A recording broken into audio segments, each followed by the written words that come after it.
All right, so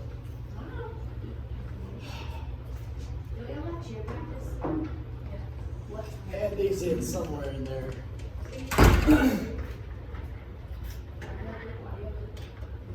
There are two types of amendments. Formal amendments and informal amendments.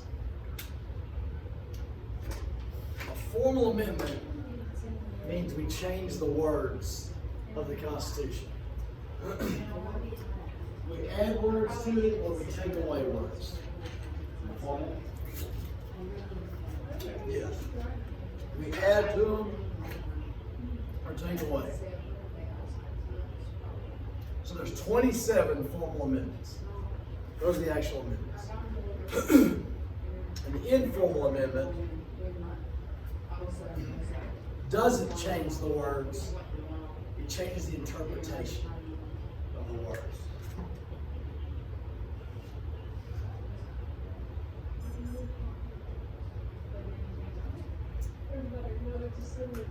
Last year, I talked about Plessy versus Ferguson. It had to do with railroad cars. You remember anything about Plessy versus Ferguson? It's a Supreme Court case. It dealt with segregation. It said that separate but equal is okay. It meant you could have separate waiting rooms, you could have separate schools, you could have separate rail cars. And everybody heard the separate part, but not the but equal part. After, that was 1996. In 1954, they passed Brown versus Board of Education, which said, no, you can't do that. So they changed the interpretation. The words didn't change the interpretation. Informal amendments, anytime there's a court decision, that is the chance for a informal amendment. So that happens all the time. This does not, formal doesn't, informal does. When me and little Christy got married, we moved to Hempstead, which is down by College Station, Brenham. I was defensive coordinator and head track coach, and I was looking for a job as defensive coach. Anyway, it's the job I was looking for. So we moved down there. We drive into town. We're driving through downtown, and there's a building. You know, a little sign above one of the doors on the side said "colored" on it. That was in 1996. Now, it wasn't fresh. It was old. But they hadn't taken it down. It was just there. It took a long time, even though 4 said 7 but equal, it took a long time to get that done. I want to add one more thing here.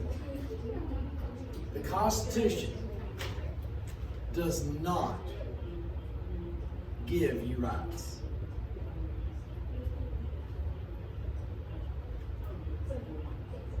The Constitution doesn't give you rights. It protects the rights you've already got. Doesn't give you rights, it protects. It protects rights you've already got.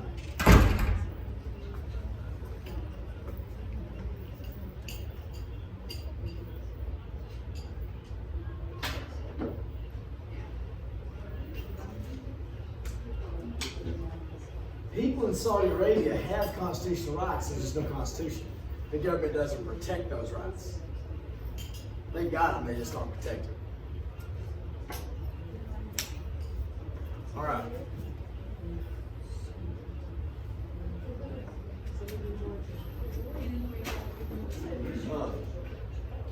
The 20th Amendment.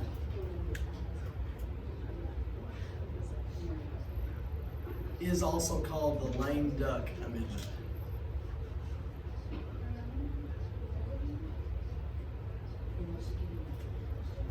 A lame duck isn't any good.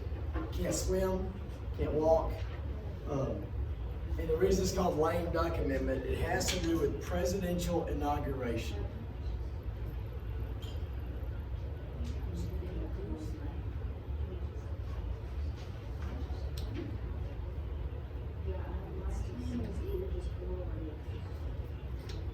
don't need to have this part. We elect the president in November. Every even numbered years, we have federal elections in November. Local elections are in May, and then November, there's also some local stuff, state and local stuff.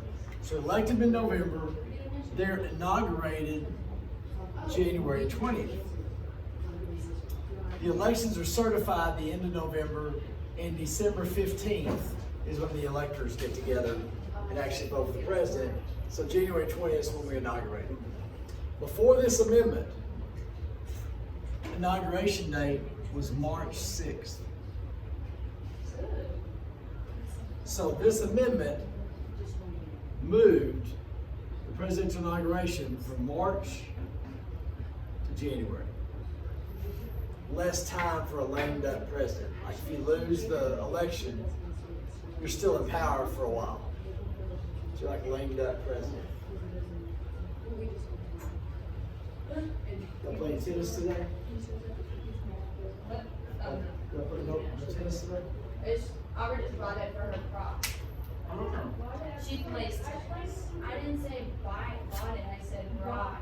Oh, I said bought it. I was like, what? Is it like a fancy one? Looks like it. It's Bobo Lot. Hmm? Bobo Lot? Bobo Lot? Sounds like bubblegum. No, there's a T. Yeah, Bobo Lot. Oh. BABOLAT. All right. So we got that. Moved, and I figured out today for the first time why they had it in March. I never knew why, but I figured it out. I didn't research it, I just figured it out. This was done in the 1700s. Why would they put it in March? Why not January in the 1700s? What's it like in Washington, D.C. in January? I bet the weather had a lot to do with it. That it was going to be a little bit nicer in March than it would be in January. And they did this one in the 20s, so a little bit more technology, and maybe we could do some more. We did have a president die in the 1840s because they gave a speech without a coat. He was a military guy, and he wasn't going to be a little pansy boy, and so he gave a speech and he died of pneumonia. I think it was Tyler became president. Who was his? I forget who it was. Not Buchanan. Anyway. The 22nd Amendment has the number 2 in it. This was done in either the late 40s or early 50s. It changed presidential terms to 2. Put a limit on presidential terms. Why would they do that in the late 40s, early 50s? Something happened in the 30s and 40s. There was war, but the president, FDR, won 4 elections. And we'd always had a president step down. President Washington stepped down after 2 terms and said that's all anybody needs to be president, so every president did that. He didn't. And I don't mind that he didn't. I am not a fan of FDR. He's caused most of the problems we have with government now because he created government and made government something you depend on. Now, the Depression, we needed to do some things, but he turned the government into a big deal. Depression's going on, right into World War II. That probably wasn't the time to change drivers. I'm okay that we kept the same stuff going.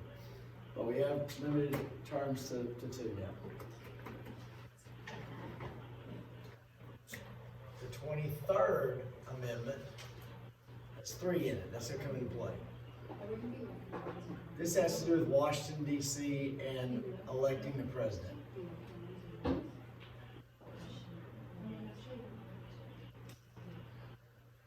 We don't have a popular vote that elects the president. And it's good that we don't. I didn't know I was going to do this today. But I did it first period, so I'm going to do the rest of it. The popular vote leads to the electoral vote. I'm gonna show you why. I'm gonna show you why it's amazing that we don't have a popular vote. Does our vote even have a say? What's that? Does our vote even have a say? Our vote leads to the electoral votes. Every state has the same number of electoral votes that they got senators and representatives. If you win Texas, you win all the electoral votes. So if you win the popular vote in Texas, you get those electoral votes. There's 538. You gotta win 270. So once you get 270, once you win the states to get 270, you become the president. If it was electoral votes, this is the 2000 election map. I guess if I turn this on, it would help. The red is states that the Republican won in 2000. The blue, not states, counties. It goes by county. The red is counties that the Republican won. There's different shades of red. The blue is counties that the Democrat won. We've had 5 different times, I believe, in our history when the candidate lost the popular vote but won the electoral vote. Was it Trump? Yes. Trump lost the popular vote, won the electoral vote. I don't know. I'm pretty sure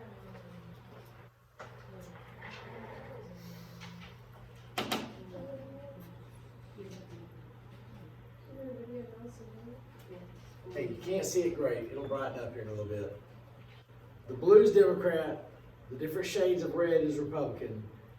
Obviously, who won this election? Was that? The Democrats and the Reds. They did, but not obviously, but they did win the popular vote. But there's way less blue than there is red. What did they win? Where did they win? New York City, Boston, Chicago, Los Angeles, San Francisco, Seattle, Miami. They won the cities. So to win the popular vote, all you would have to do is win the cities and focus on them, and you don't have to worry about the rest of the country. To win the electoral vote, you have to have votes from all over to win. So the electoral vote forces candidates to go to different places and spread their attention to most of the country. Does that make sense? So that's why it's good that we have the electoral vote. And some 2000 Trump. Okay, in football, how do you win a football game? Whoever scores the most touchdowns. Do you have to gain the most yards? No. So the yards are like the popular vote. Usually you have to gain more yards than the other team to win, but not always. You can score points other ways and not gain more yards than them.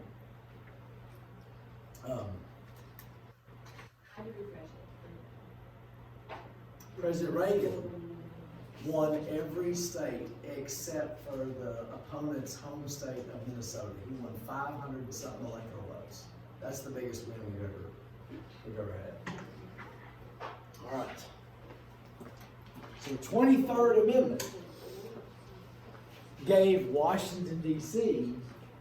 3 electoral votes. Why did Washington, D.C. need 3 electoral votes? Because there was a tie. There's not a state. Washington, D.C. is not in a state, so those people didn't really get to vote for the president. There's no electoral votes. So they gave Washington, D.C.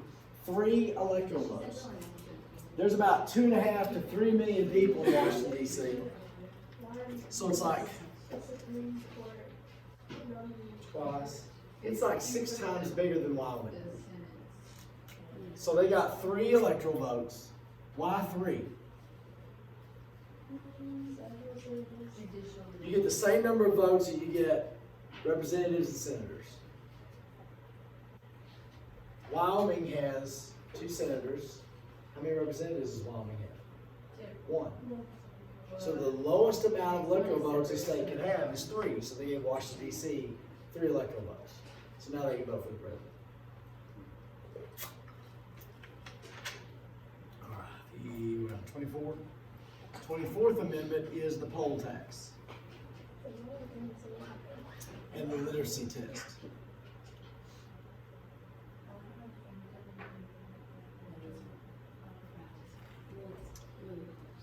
15th Amendment, part of it gave freed slaves voting rights. But once the racists took over, after the federal people left, they blocked them from voting.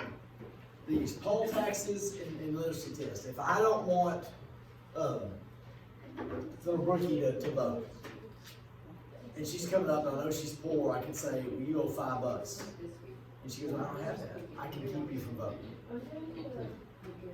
If I don't let them learn how to read and write, if I know Summer can't read and write, if she comes up to vote, I have her write a paragraph.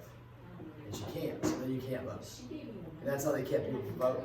So the 24th Amendment, which was passed in the early 1960s, what's going on in the early 60s? Civil rights. This gave, it said all you gotta do to vote is voter registration. You gotta register. Teachers, you may now post attendance. You cannot force anybody else to do anything else to vote, but be registered. So which is why, if I became dictator, we'd have to change the Constitution, because I wanted to be election paper, where you have to write the names out. So at least you know who they are. You don't have to spell it right. Just close enough where we know who it is. They start drawing their face instead of their names. Huh? They start drawing Drawing their faces. face. Like a bald white guy. They just draw a wall and no gun sign. Right.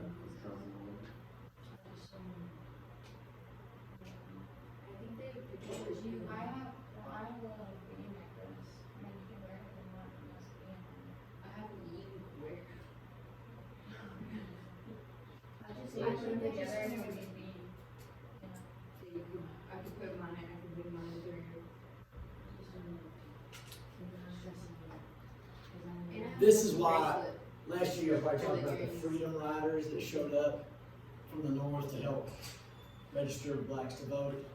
And they burned the buses and stuff. This is what caused that. They passed this and everybody went down there and tried to help them register. Have you ever seen Mississippi Burning?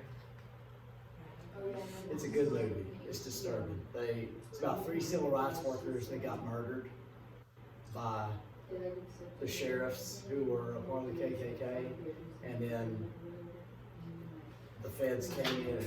It's a good one.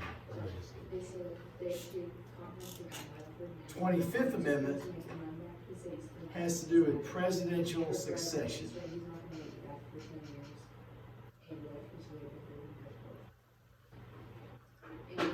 Succession means to come in order. This was passed in 1967.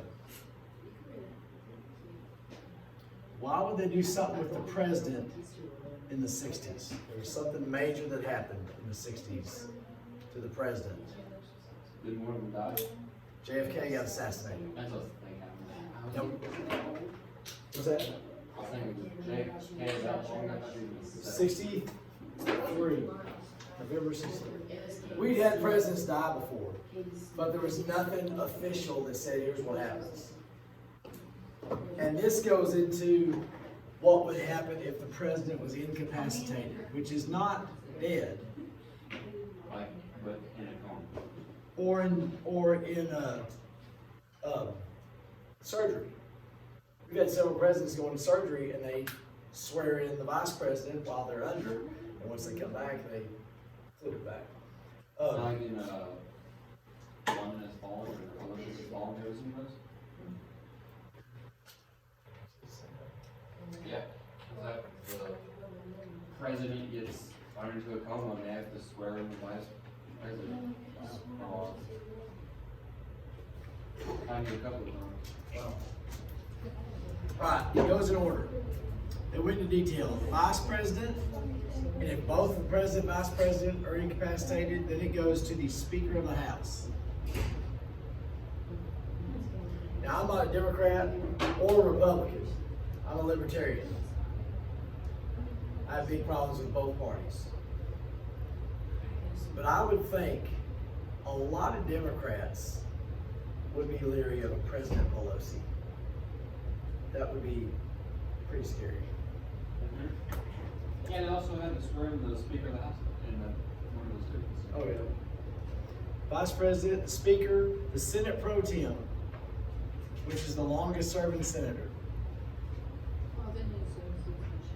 And then it goes to the cabinet members. That's why whenever they have a big meeting with everybody in there, like the State of the Union address, they'll take one cabinet member out and hold them out in case the place blows up. And because the Secretary of the Interior could keep the country going. Do y'all know what the Secretary of the Interior is responsible for? The outside. Federal lands, maybe the interior of the country is what they, so national parks, federal lands, that's the Secretary of the Interior. 26th Amendment affected y'all. This is in 1972. What's going on in 1972? In America. Vietnam. Okay. They changed the voting age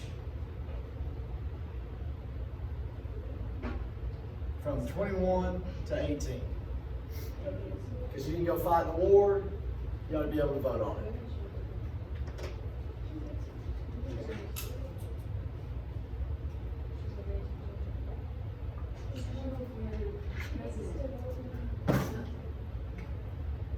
And the 27th Amendment is a waste. This was done in 92. And it is interesting because it was one of the 12 amendments. There was 12 amendments that was trying to be the Bill of Rights, and only 10 of them passed. This is one of the ones that didn't pass back then. The other one was there should be a representative for every 5,000 people. I'm glad that didn't pass because we'd have 10,000 representatives. The 27th Amendment has to do with Congress getting paid.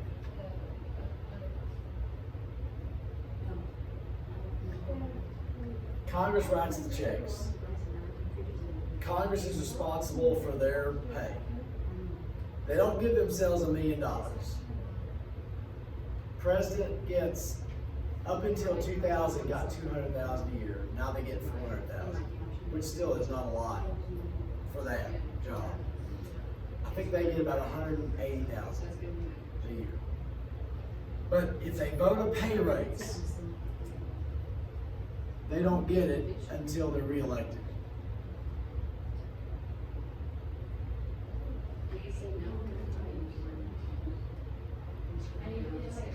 And I guess that's to keep them from voting themselves $1 million pay raise. I don't know.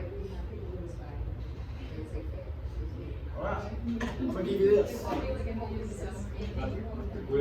No, I typed all this up. Just to help you.